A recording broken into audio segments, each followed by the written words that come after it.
Hey everyone, hopefully you're having a good day. My name's Andy, my channel's Finding Value, and I was looking through the comment section. I participated in some of my premieres where I would talk on the side chat. I can't remember if I saw it in the side chat or if it was a comment. I wanted to address it though, and I was thinking about it, and I wanted to give a little bit of history just on my progress, I guess, through investing. So I used to listen to all these guys when I was a young investor, young being in my early to mid 20s. YouTube just started, and I was listening and reading Peter Schiff, Harry Dent, other people were on there. I know Rick Rule back in the day. He would always make comments and whatnot in articles. And a lot of these guys, I mean, Harry Dent's been saying we're going to have a crash every single year since like 2010. Peter Schiff's been calling for like $5,000 gold since 2006, something like that. And a lot of these guys, they had a solid fundamental understanding of how economies work, but their timing was always like far off. So I didn't blame them for anything. I think they did a huge. I learned so much from those guys. All of them, reading articles, watching them, listening to interviews, all sorts of things. I would take it all in. And nobody got the timing right. It was always off. So I took it upon myself to piece it all together. I said, all right, this is cheap based off of ratios. And I learned ratios from the gold precious metals guys. Then I expanded it to everything. And some people expand it to everything. It's not like I'm the only person who does this. There's a whole bunch of people that do it. Now, valuing things is probably the most important of anything. That's like number one, because if you can't value stuff, you don't know when to buy and you don't know when to sell. The ratios tell us value. And I know some people, they'll say, what does gold have to do with Y? Whatever that Y is, right? Whatever other asset it is. Gold used to be our money. Gold is the standard. It's something that we can price against that takes inflation into account.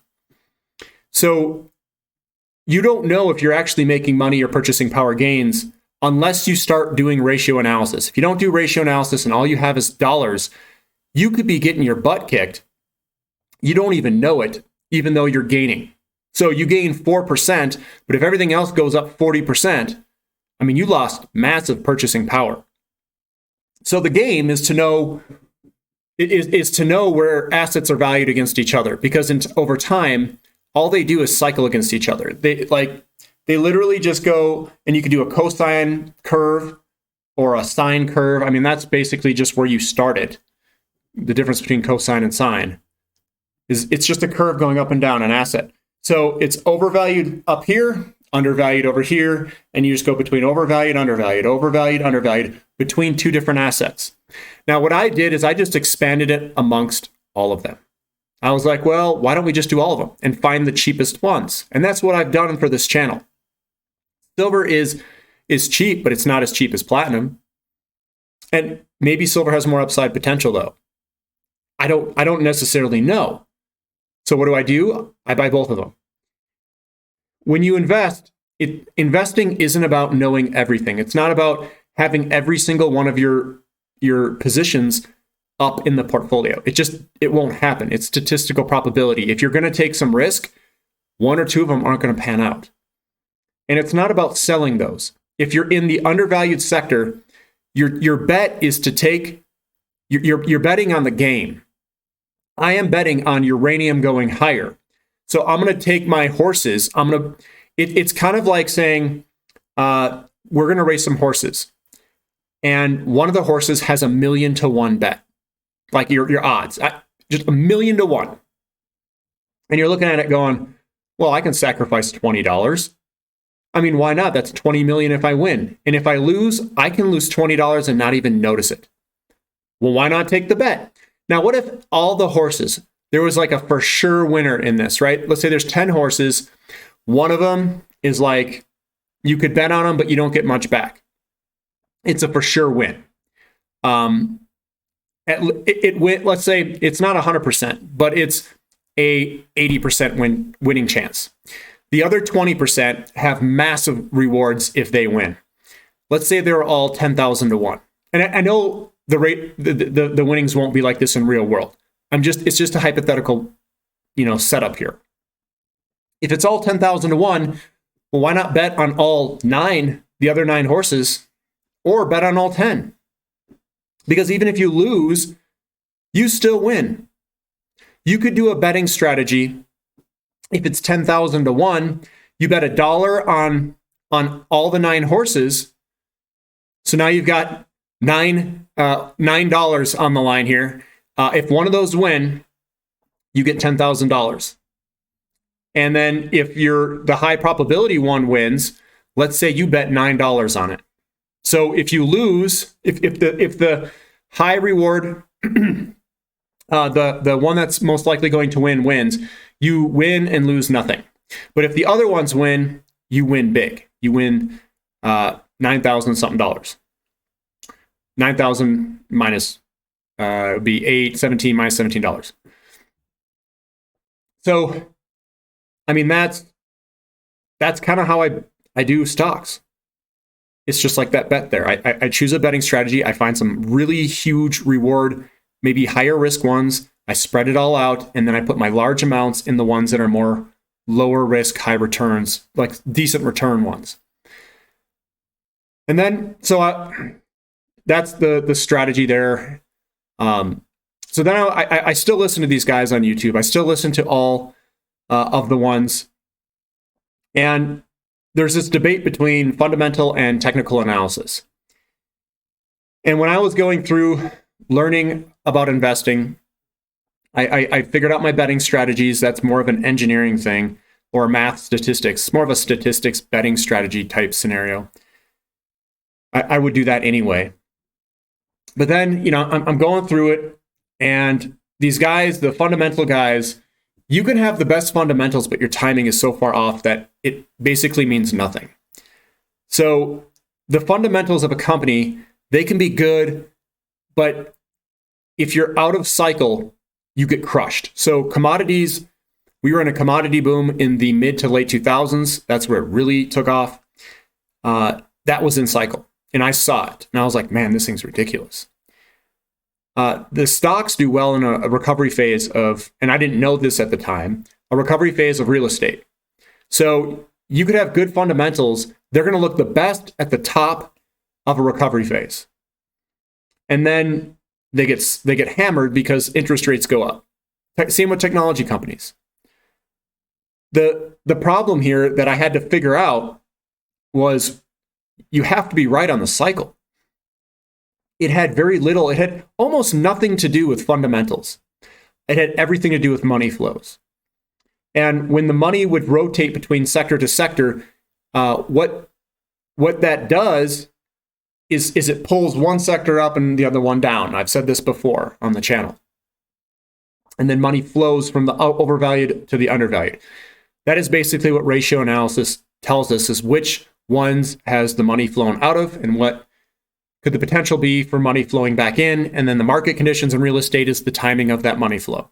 It is really that simple. All these guys, I don't think they've tied it to real estate. I did. I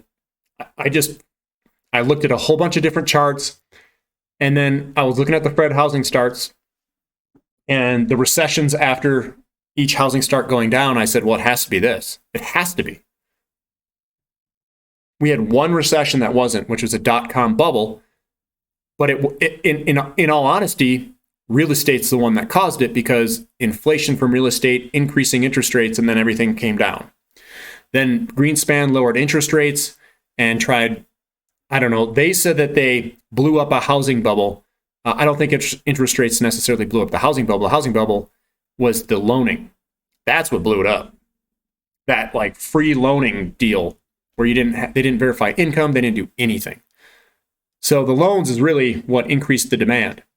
Now, looking back, there's a couple things that I think I could have done a lot better. One, if there's a channel called Finding Value, I would subscribe to it and definitely listen to what this guy has to say. But I was far too impatient. When you invest in the markets, this isn't about your time frame. If it's 6 months, it's too short. Even a year is probably too short. In order to make big money, you have to look at the big picture items. And the rewards are so much bigger when you take the big picture approach that a 6 month approach, like a swing trade, is just not worth it. It is not worth the time, the stress, the effort, all that stuff. It's not worth it. Look at a recovery phase. Look at Chipotle. How much did that go up? Massively. They also had an event inside of that. It was at like $700, $800 or something like that, all the way down to I think $300 or two upper 200s because of the whatever they had, E. coli. That was a good opportunity to buy. You look at some of these companies, tech companies, just massive returns during a recovery phase of real estate. Massive. I'm talking 20 baggers, 30 baggers. 20, 30 baggers from bottom to top. Massive moves. I participated in a couple, but I didn't know what I was doing. I could have made so much more money. I mean, boatloads. Boatloads. I'd probably be around, maybe if I knew what I knew now at 20 years old, I'd probably have over $100 million. And I'm not joking. Over 100 million. I figured this stuff out too late. But it wasn't my fault. I don't think many people have figured this out. When you have a real estate expansion phase that we're in, you just ride commodities. That's the cycle. The ratios tell us it, and all the charts are screaming buys for all these companies. And I'll go back to the technical fundamental debate and why fundamentals, you can't go off those because your timing's going to be off. So when I was looking at the fundamentals, I said, man, these guys they're all off like massively. And I was like, I got to figure this out. So I adopted a more technical analysis approach. And then I started tying in ratios with it. And then the last piece, which was a hard piece to figure out, was real estate. And I figured it out later than I would like to. I think it was Alan Kendall was the person that, and remember, once you even figure this out, it's just kind of a theory. You have to test it. And then, I started, working with it, playing with it, testing it with small amounts of money. I should have went with big amounts. So it took me a lot longer to figure all this stuff out. It really did. And you guys I'm sharing it with everyone on here. So the takeaway here is the way that I find companies from the fundamental technical debate is I use technical analysis, and I rely very heavily on technical analysis and ratios.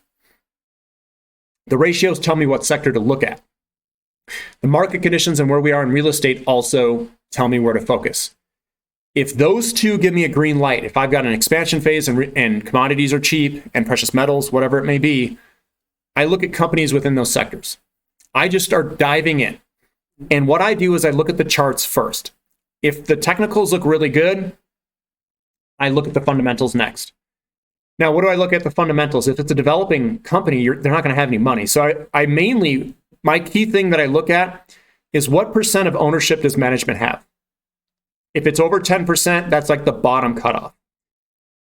And if it's more, if it's 15, 20, 25, that's all the better. So I want management to be aligned with me. I want me to be aligned with management. And other things, the only other thing I might look at is, are these guys spending money okay? If they're not spending money, if they're willy-nilly raising money, paying themselves ridiculous amounts of money, then I probably won't go in it. One company that I really, really like, well, there's a couple, but Bill Sheriff, Encore Energy, ENCUF. Go look at their presentation on their website. Encore Energy, search for it in Google. Look at their presentation, and you'll see the insider holdings. You'll see he doesn't pay himself very much. He's going to win. he's going to win. That's my opinion. He's one of my favorite companies. Deep Yellow is another one. Those two are the ones that I really like. I overweighted those, and then my higher risk play is baseload.